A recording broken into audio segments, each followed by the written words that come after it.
నన్ను వస్తాను ఏం చేస్తుంటారు? బార్బరమ్మా బార్బర్. సో ఏంటి బార్బర్ల పరిస్థితి ఎట్లా ఉంది? ఏముంది, జగన్ గారు వచ్చారు, 10,000 ఇచ్చాడు, ఉమ్, 10,000 అంటున్నాడు. ఉమ్, మా కొట్లు షాపులకు వచ్చి కరెంట్ బిల్లు గట్టిగా వేస్తున్నాడు. ఆ.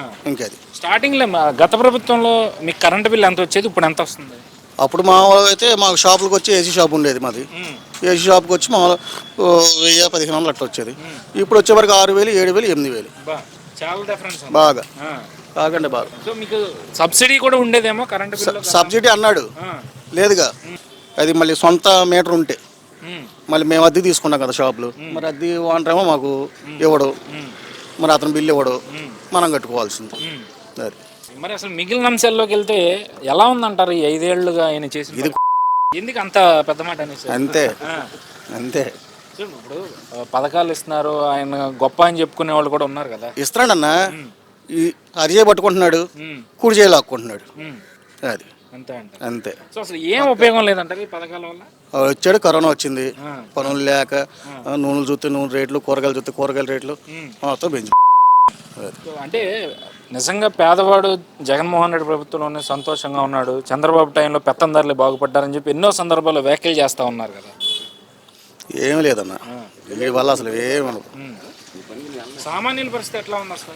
అసలు మధ్య తరగతి వాళ్ళకి బతుకుతాకే అంతే. మరి మళ్ళీ నేనే వస్తాను, 175 వస్తాయంట. రాదు, అబ్బే రాదు. సో ఏంటి ఈసారి గెలిపి ఎవరికి ఉంటుంది అవకాశం అసలు? ఇద్దరు కొట్టేస్తారు గట్టిగా. ఎవరిద్దరు? పవన్ బాబు. ఎన్ని సీట్లు వచ్చే అవకాశం ఉంది? ఎంతనా రాని కొడతారు, అధికారాన్ని దక్కిద్ది అంటారు. దక్కిద్ది. మేమైతే పక్కాగా ఉన్నాం. మరి మీ నియోజకవర్గం పరిస్థితి ఏంటి? ఇచ్చాడు, సీట్ ఇచ్చాడుగా, బోడేకి ఇచ్చాడుగా. ఏంటి మరి బోడే ప్రసాద్ గారి సీట్ కన్ఫర్మ్ కన్ఫర్మ్ అయిపోయింది, బోడే పక్క. అంత నమ్మకంగా బోడే ప్రసాద్ గారి మీద ఏంటి అంత? కష్టపడ్డాడు అన్న, కష్టపడ్డాడు, తిరిగాడు, ప్రజలకు చేసి ఉన్నాడు. అది ప్రతి ఊరికి, ప్రతి మండలానికి వెళ్ళాడు, అన్నీ చేసి ఉంచాడు. సో అందుబాటులో ఉంటారు ఆయన అందరికి? అందరికి అందుబాటులో ఉంటాడు. ఈయన ఎవరో తెలియదు మాకు, జోగి ఎక్కడ ఉంటాడో తెలియదు. రేపొద్దున గెలిచినాక అక్కడికి వెళ్తాడో ఎటు వెళ్తాడో మాకు తెలియదు. మరి ఆయన మంత్రిగా చేశాడు కరెక్టే, అక్కడ చేసుకున్నాడు, ఇటు చేశాడు.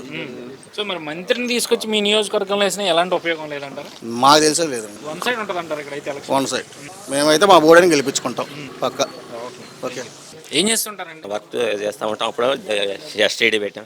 ఈరోజు ఎలక్షన్లు వచ్చేసినాయి, ఇంకా నెల రోజుల సమయం. ఎలక్షన్ కూడా రన్ అవుతా ఉంది.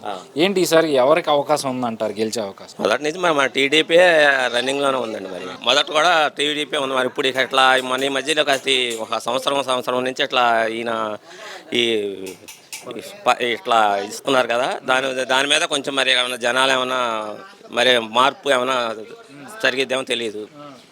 ఈ మార్పులో మరి చివరి దాకా మట్టి టీడీపీ ఊపు ఉందన్నమాట. ఎందుకని టీడీపీకి ఊపు ఉందనుకుంటున్నారు? టీడీపీ అంటే మరి మొదటి నుంచి కూడా అట్లా ఇది లేడీస్ కూడా అప్పుడు 1-2 సంవత్సరాల పాటు మొదట చేసినప్పుడు కూడా వాళ్ళు మేము ఎందుకు ఓటు వేసామరా అని తలకాయ నొప్పి కూడా కొట్టుకున్న వాళ్ళు కూడా ఇప్పుడు మంచి అదే ఊపులో ఉన్నారు.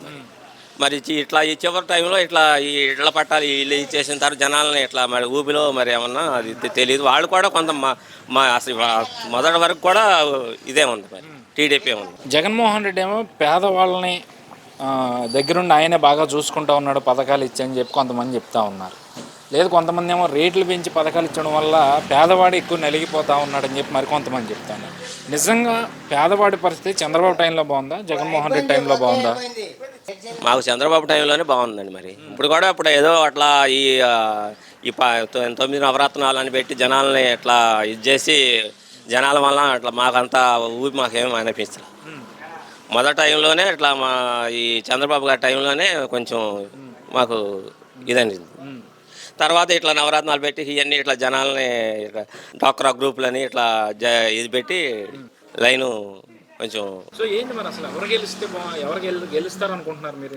ఈ చివరి టైం వరకు కూడా మరి ఈ రెండిట్లోనే కొంచెం ఊపు లాస్ట్ టైంలో చివరి దాకా చెప్పలేమండి. మరి పొత్తు పెట్టుకున్నారు కదా ఇప్పుడు తెలుగుదేశం, జనసేన, బీజేపీ కలిసే కదా, ఏమన్నా ఉపయోగం ఉంటుంది అంటారా? మరి కొందరు మట్టికి ఇట్లా ఈ ఊపులో మరి జనాలు ఏమైనా ఇట్లా వెళ్తున్నారని కొన్ని వార్తలు వస్తున్నాయి. మరి సో పొత్తు కూడా ఏమీ చేయలేదంటారా జగన్మోహన్ రెడ్డిని?